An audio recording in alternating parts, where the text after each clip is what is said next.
iba pang balita, personal na pinuntahan at pinasalamatan ni NDRRMC Undersecretary Eduardo Del Rosario ang AFP Reserve Command dahil sa kagitingan at katapangan na ipinakita nito sa pagtulong sa ating mga kababayan na sinalanta ng iba't ibang kalamidad noong isang taon.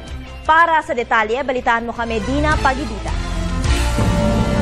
Nagpasalamat ang National Disaster Risk Reduction and Management NDRRMC sa tulong na ibinigay ng Armed Forces of the Philippines Reserve Command sa mga sinalanta ni Super Bagyong Yolanda sa Kalakhang, Kabisayaan, Nobyembre ng nakaraang taon.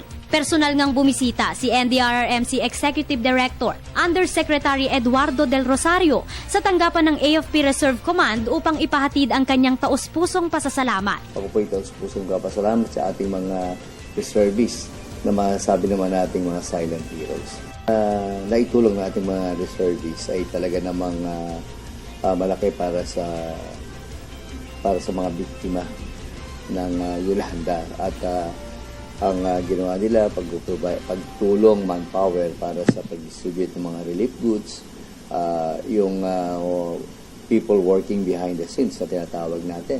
Tinatayang nasa mahigit 4,000 mga technical professional reservists o laang kawal ang ikinalat at nagbigay serbisyo sa mga apektadong lugar sa Eastern Visayas. Kabilang na riyan ang mga doktor, nurse, pari, engineers at marami pang health and technical professionals at mga simpleng mamamayan ang nagbigay oras upang tumulong sa rescue, recovery at rehabilitasyong ginawa sa mga nasalantang bayan.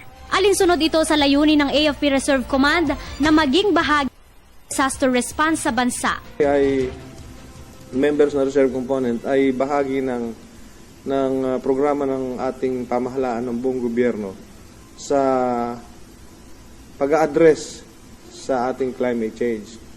Sa aming maliit na pamamaraan, nakatulong talaga, nagpadala tayo ng mga tao doon, and then also we sent relief goods. Bago pa man ang mga kalamidad, nagsasagawa na ang tanggapan ng mga programang mag-e-eduka sa mga reservists kung paano mapapangalagaan ang kapaligiran upang labanan ang tumitinding hamon ng kalikasan. So, sa simula pa, kasama tayo doon sa mitigation process. Unang-una dito sa mitigation process ay yung preservation ng ating environment. Para sa Telebisyon ng Bayan, ako si Dina Pagibitan.